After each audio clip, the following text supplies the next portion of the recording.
ça rattrape un petit peu Suzuka peut-être. Deuxième et troisième, Kawasaki avec Green, Boll, Battistini, Morias, Delcamp et La Vieille. Peugeot, qui a dominé les rallyes africains en particulier, comme vous le savez, a décidé de se lancer un nouveau défi, les sports proto. La 905 n'est pas encore tout à fait au point, elle ne sera vraiment compétitive que l'année prochaine, mais elle a fait ses débuts à Montréal, des débuts timides, mais il fallait s'y attendre. Christian Vandresvik. Circuit Gilles Villeneuve, 11h du matin hier, heure locale, en piste pour 110 tours du circuit de 4 km 300. Jean-Louis Schlesser et sa Mercedes s'élancent en tête à la lutte derrière. Une Jaguar, une Nissan Brundle contre Blundell. Un Brundle déchaîné, pression de turbo au maxi. Oublions volontairement les problèmes de consommation, l'anglais, animé d'un terrible fight spirit, dépose Jean-Louis Schlesser. Derrière, Blundell et sa Nissan sont menacés par Geoff Lees Toyota. La bagarre va durer 10 tours.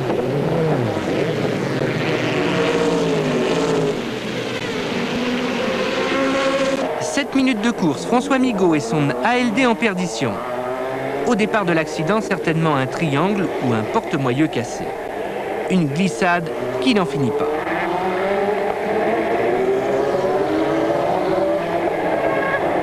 Almeras et sa Porsche n'en sont encore pas revenus. Neutralisation de la course à l'américaine avec un Pescar. L'on connaîtra à ce moment quelques minutes de flottement entre l'évacuation de l'ALD et le dépannage de l'Alba Buick. 21 minutes de neutralisation, de quoi se refaire largement une santé carburant pour ceux qui avaient vissé leur turbo à fond. Pour une manche de championnat du monde, un peu de professionnalisme des organisateurs eût été souhaitable. La Corvette ZR1 s'efface, c'est reparti. Brundle, Schlesser, Mass, Blundell, Lees, une Jag, deux Mercedes, une Nissan, une Toyota. La Peugeot 905, partie en 6e ligne, navigue aux alentours de la 10e place.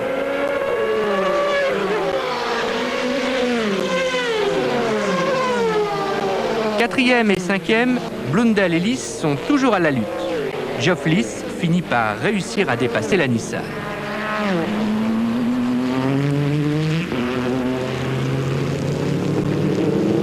Moment d'émotion au 21e tour. Lorsqu'en proie à des problèmes d'alimentation, Rosberg et sa 905 se font harponner par la Spice de Vélez. Tête à queue,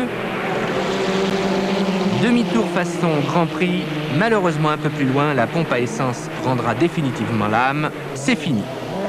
Comme la Porsche de Conrad est elle aussi en panne, repescar. On en profite pour ravitailler toutes les autos ou presque dans les box, quelle animation! On quitte les box à bord de la Mercedes numéro 2 de Wendlinger Mass. C'est Wendlinger, jeune espoir allemand, qui est au volant. Entre Schumacher et Wendlinger, Mercedes a mis la main sur deux authentiques futurs champions. On vit alors quelques tours épiques alors que Wallace et Jones viennent d'abandonner. Wendlinger est absolument déchaîné. Devant lui, au volant de la Jaguar numéro 3, Lamers qui refuse d'abdiquer. Le jeune Allemand et sa Mercedes sont prêts à tenter le tout pour le tout.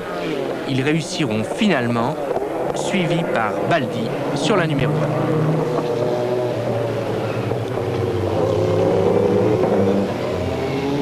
1. Ayant roulé sur des débris, c'est bientôt la crevaison pour la Mercedes de Wendlinger. Beaucoup de temps de perdu pour rentrer au stand.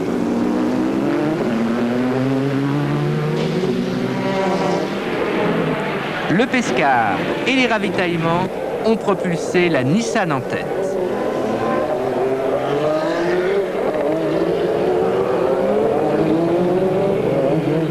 Dans les box, départ canon de Wendlinger, gag. Bailey et sa Nissan s'accrochent au commandement. C'est la première fois de la saison qu'une Nissan mène une course.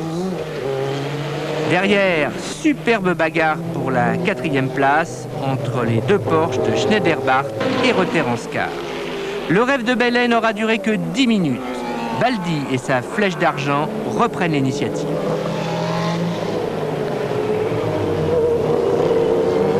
Après la 4 tout à l'heure, voici la 3 arrêtée elle aussi. Il n'y a plus de Jag en course. L'absence de Ferté nous a amené à questionner Walkinshaw. Pourquoi avoir remplacé Alain? Celui-ci plaide non coupable. Il n'allait pas assez vite avec la turbo quand il y avait à respecter des règles de consommation. On l'a envoyé faire des essais pour... Dans la boxe internationale. Championnat du monde des superlégers donc à Lac Tahoe, à la frontière du Nevada et de la Californie, aux États-Unis bien sûr, entre le macho et le tigre. Hector Camacho défend son titre contre Tony Balthazar, arbitre Thierry Roland bien sûr. Présentation tout à fait originale de Hector Macho Camacho, le champion du monde WBO des superlégers qui défend son titre contre Tony Balthazar, un combat qui a lieu en plein air à Lake Tahoe, à la frontière du Nevada et de la Californie. Présentation encore originale, comme il en a l'habitude, de Hector Macho Camacho avec une culotte tout à fait particulière, marquée de la lettre M de part et d'autre. M comme Macho, son surnom. Hector Macho Camacho, 28 ans, qui est né le 24 mai 1962, est un des plus grands boxeurs de sa génération. 10 ans de carrière professionnelle, jalonné de plusieurs titres mondiaux. Il avait commencé à boxer en 1980 à New York, en battant au point en 4 rounds un nommé David Brown. Et puis, il a gravi les échelons, devenant d'abord champion nord-américain, puis obtenant en 1983 le titre WBC des poids superplumes. Et puis, devant l'abandonner, en 84, il connaissait déjà des difficultés de poids. Il passe ensuite dans les poids légers, où c'est exactement le même parcours pour lui, champion d'Amérique du Nord, puis champion du monde WBC des poids légers. Un titre qu'il va garder jusqu'en 1987, où il l'abandonne sans combattre, passant en super léger, où il obtient le titre mondial en mars 89 à Reno, en battant Ray Mancini, Ray Boom Boom Mancini, à l'issue d'un combat resté fameux au point en 12 rounds. C'est une nouvelle défense donc de ce titre WBO, la dernière des 4 organisations, World Boxing Organization, une organisation qui possède de grands champions dans ses rangs, mais qui n'est pas reconnue en France depuis l'année passée, et un match qui n'en fut pas un, une parodie de combat qui se déroula à Deauville, un championnat du monde des super welter entre Jackson et Camara, où le Français fut volé comme au coin d'un bois, alors qu'il avait sur le ring obtenu le gain du match. Le président Restou décidant à cette époque de ne plus reconnaître en France la WBO. Le challenger de Camacho, Tony The Tiger Balthazar, est un garçon de 26 ans, natif de l'Arizona. Son palmarès est moins imposant que celui de Camacho. 35 victoires, dont 8 avant la limite, 3 défaites et un résultat nul. Alors que Hector Macho Camacho, qui dispute là son 39e combat professionnel, est invaincu depuis ses débuts. 38 victoires, dont 16 avant la limite. Il est le favori de ce combat et c'est lui qui commence le mieux ce championnat du monde prévu en 12 reprises de 3 minutes.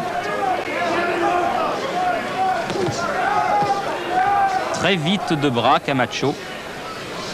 Fausse garde, donc difficile à boxer. Et surtout extrêmement incisif et rapide dans le ring, sachant tourner sa garde et se montrant le meilleur au cours des reprises initiales de ce championnat du monde. Il a gagné les 2 premiers rounds et nous nous retrouvons ici à la 3e reprise avec toujours ces directs du droit qui arrêtent l'action du challenger Balthazar. Hector Camacho, d'origine portoricaine, il est né à Bayamón, à Porto Rico, mais il a fait toute sa carrière, comme beaucoup de boxeurs portoricains, aux États-Unis, à New York d'abord, puis dans les villes qui se sont rendues fameuses pour la boxe, Atlantic City, Las Vegas, Reno et Lake Tahoe, où il défend donc son titre super léger des WBO. Oui, bonne attaque, bien alternée corps-face de la part de Balthazar. Balthazar qui revient un peu dans le combat à l'occasion de cette 3e reprise, alors que l'arbitre, M. Richard Steele, l'un des meilleurs, sinon le meilleur arbitre. Une bonne frappe du gauche là qui a fait reculer Balthazar, qui est un petit peu tombé sur les talons. Mais très courageux, le challenger fait front face à un adversaire qui possède plus de métier et qui a en tout cas plus que lui l'avantage des combats importants, puisqu'il a rencontré tout ce qui se fait de mieux chez les poids super plumes, chez les poids légers et chez les poids super légers au cours de ces dernières années. Le combat se déroule en plein air.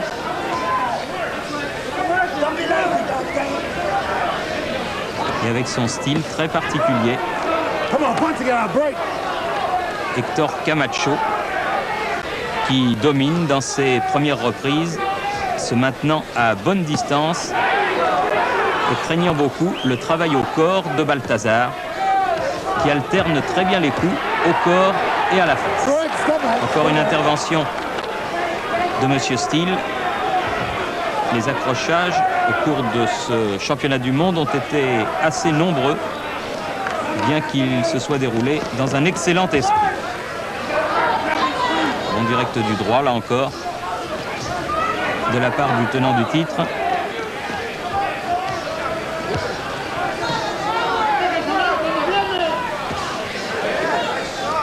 Alors que Balthazar essaye de travailler en dessous, de faire baisser la garde du champion du monde. Alors que l'on arrive ici au terme de la troisième reprise et que dans son coin, on fait comprendre à Balthazar qu'il ne doit pas rester dans l'axe et qu'il doit continuer comme cela à travailler au corps. Ce sont là ses meilleurs coups. Et là, je pense qu'on va revoir le crochet gauche, oui, qui était bien arrivé. Balthazar avait accusé le coup, mais il n'est pas tombé au tapis. Et lorsque l'on arrive au 6e round, qui marque donc la mi-combat, Héctor Macho Camacho mène assez largement au point. Alors que Balthazar continue à travailler au corps. Ce qui se fait de moins en moins dans les championnats du monde de boxe au plus haut niveau. Les coups au corps étant pourtant des coups aussi dangereux, sinon plus, que les coups portés à la face.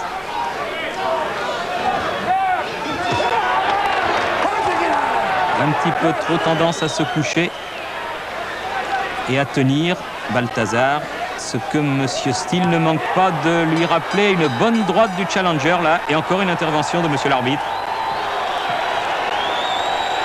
Et la fin de la 6e reprise, où les deux hommes, signe de très bon état d'esprit, se sont tapés amicalement le gant. Alors que Camacho, très décontracté, prend le temps de parler aux caméras de la télévision américaine qui retransmettent ce combat. 7e reprise à présent. Et toujours à peu près le même scénario. Un Héctor Macho Camacho qui domine et qui fait admirer son style à distance, son style de boxe à reculons. Alors que là, il profite d'un accrochage pour gagner quelques petites secondes. Monsieur Steele lui disant « Come on, let's go, reprenons le combat. Ou sinon, je vais être obligé de vous compter. » Ce qui n'a pas été le cas. Camacho dansant toujours devant Balthazar.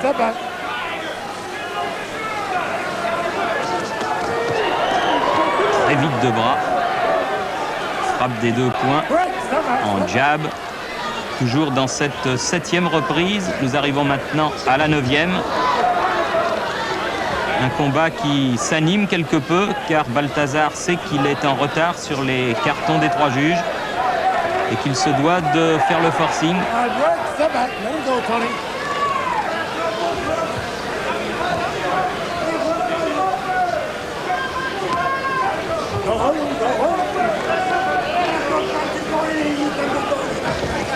C'est beaucoup d'œil, beaucoup de lucidité.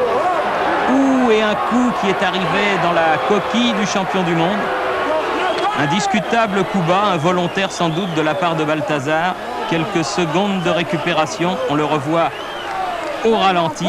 Il est incontestablement bien bas ce coup.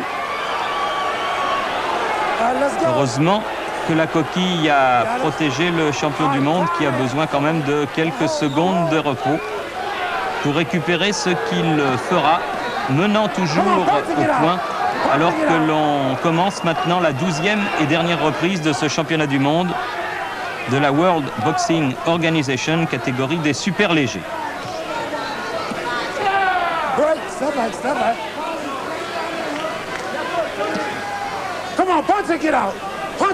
Fatigués les deux hommes. Au terme de 12 reprises où il n'y a pas eu vraiment de temps mort, il y a eu des accrochages, c'est vrai. Mais s'il n'y a pas eu de knockdown, eh bien les deux boxeurs se sont rendus coup pour coup. Tony de Tiger Balthazar faisant son travail de challenger avec beaucoup de courage, mais ayant affaire à un homme qui connaît son métier sur le bout des poings. Et surtout qui se montre toujours extrêmement lucide, profitant du moindre temps mort de son adversaire pour récupérer. C'est ce qui fait la force de Macho Camacho. Regardez cette lucidité sur le ring alors que l'on en est, je vous rappelle, à la 12e reprise.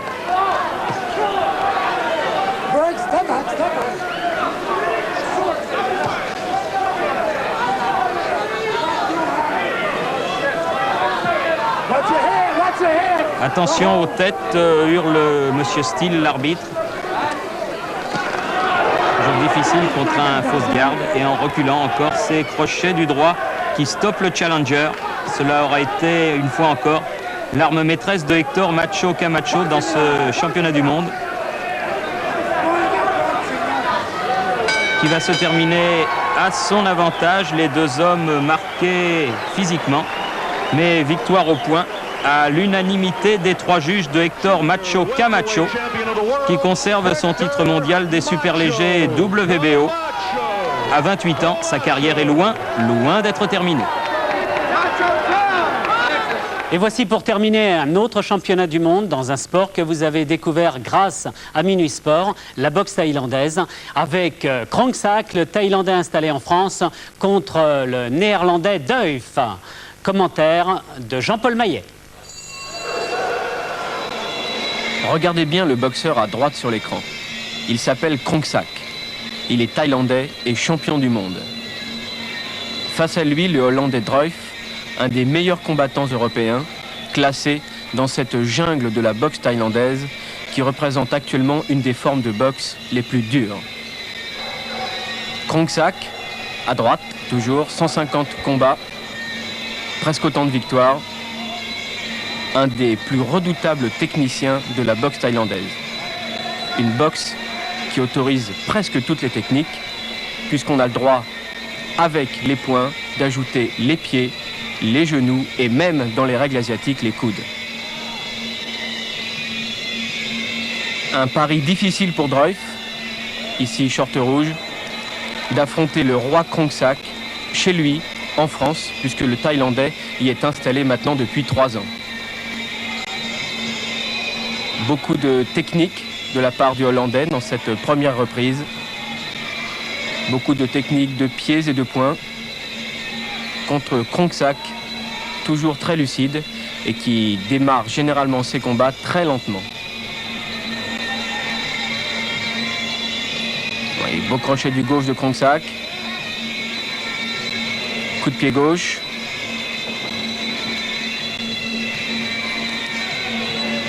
Et une remise en jambe du Hollandais face à nous. Une catégorie difficile pour les deux boxeurs car en super welter, moins de 70 kg, il y a de par le monde énormément de bons boxeurs. Le corps à corps autorisé également en boxe thaïlandaise, dont Krongsak est l'un des plus fins spécialistes. Et qui permet bien souvent de projeter l'adversaire au sol lorsque celui-ci s'accroche de trop près.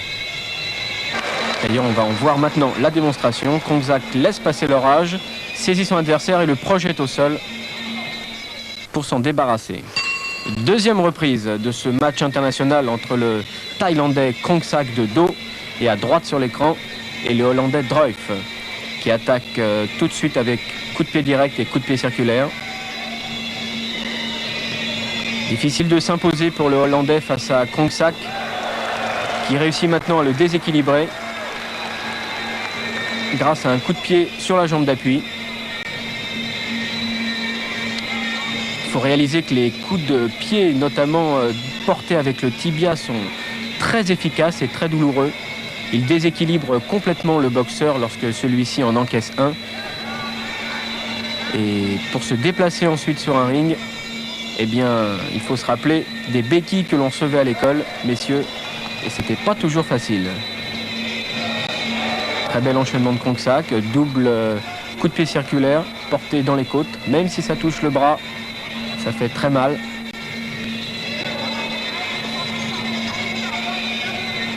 Druif a beaucoup de problèmes pour trouver sa distance et il est repoussé une fois de plus par Kongsak. Large crochet gauche de Druif et réplique immédiate de Kongsak. Kongsak qui boxe en gaucher, jambe droite en avant. Coup de pied circulaire encore, celui-ci l'a fait mal à Druif. Druif dans son coin. Et c'est le coup de genou au visage, autorisé donc en boxe thaïlandaise, une boxe sans merci, qui vient de piquer maintenant le Hollandais au visage, donc, et qui est compté. Tout comme en boxe anglaise, au-delà de 10, le boxeur est out, mais là, il revient. Et Kongsak le poursuit maintenant avec sa jambe la plus redoutable, la jambe gauche. Oh, un circulaire porté avec le tibia en pleine face. Ça, je crois que celui-là, Druif va s'en souvenir. Il est compté pour la seconde fois par M. Couder, l'arbitre. Et c'est le KO. Une superbe victoire express du champion du monde de boxe thaïlandaise, Kongsak. Et on revoit maintenant à l'écran le ralenti avec le déséquilibre sur la jambe d'appui du Hollandais. Et le coup de grâce final.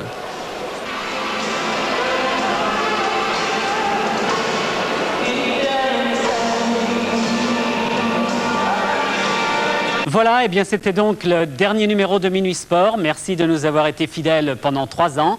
Et la semaine prochaine, vous retrouverez à la même heure Roger Zabel qui vous présentera « Va y avoir du sport ». Bonsoir.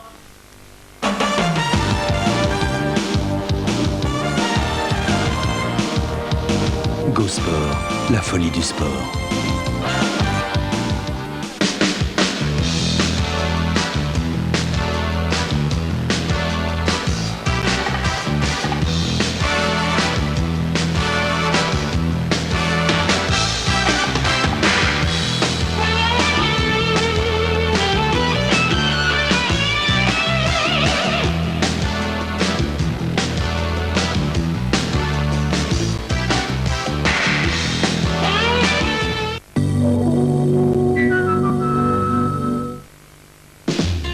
Nous sommes au pays de Quaker.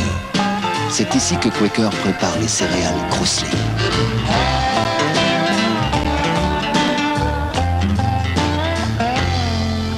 Céréales Crossley. Le pays de Quaker nous offre toute sa richesse. Quaker. Peugeot lance les 10 jours champions et la 205 champion qui va avec. 10 jours d'offres exceptionnelles.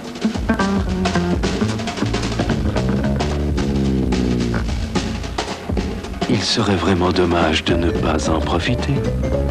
Les 10 jours champions Peugeot du 20 au 30 septembre. Bonjour, vous êtes des milliers à vivre heureux dans une maison Phoenix et beaucoup d'entre vous ont manifesté le désir de l'exprimer. Aujourd'hui, nous partons en Alsace. C'est monsieur Heinrich, attaché commercial à Ribeauvillé. Nous voulions une maison dans le style du pays, traditionnelle, moderne et confortable. Eh bien, avec l'isolation Phoenix, nous faisons aussi des économies de chauffage. Surtout ici, où la température descend à -15 et à -20 degrés. Votre future maison Phoenix, parlons-en ensemble. Tapez le 3615, code Phoenix numéro 1. Maison Phoenix, notre meilleure publicité, c'est nos anciens clients. Fruits exotiques, fruits du verger, il y a plein de nouveaux goûts dans Crossly. Quaker.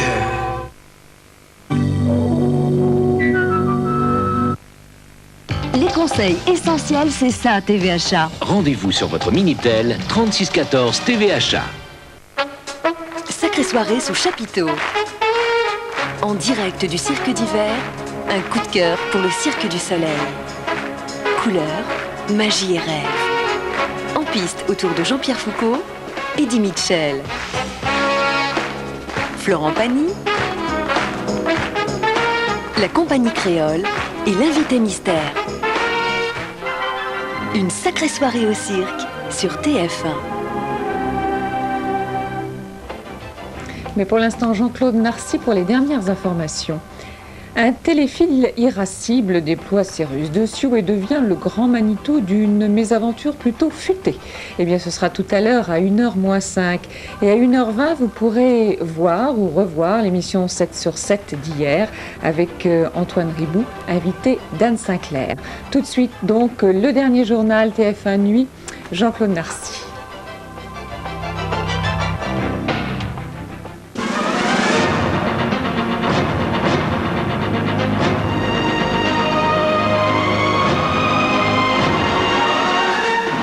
Madame, Monsieur, bonsoir. Cet après-midi, François Mitterrand, devant l'Assemblée générale de l'ONU, a proposé un plan en 4 points pour une solution de la crise du Golfe, dont la condition sine qua non demeure l'engagement de l'Irak à retirer ses forces du Koweït.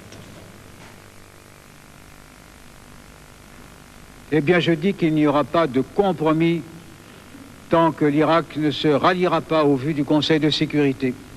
Oui, qu'il se retire du Koweït. La souveraineté de ce pays, pas plus qu'une autre, n'est négociable.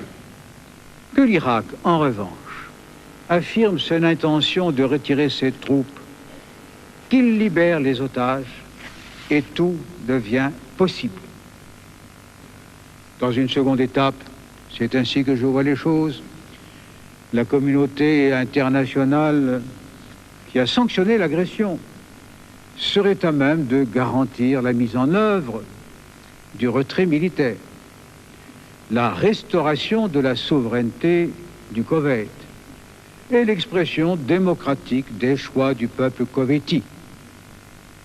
Alors s'ouvrirait la troisième étape, celle que tout le monde attend, sans trop l'espérer, tant elle paraît aujourd'hui hors de portée, ou que l'on redoute, parce que ce sera l'heure des choix, le moment de substituer aux affrontements qui meurtrissent le Proche-Orient une dynamique de bon voisinage dans la sécurité et la paix pour chacun.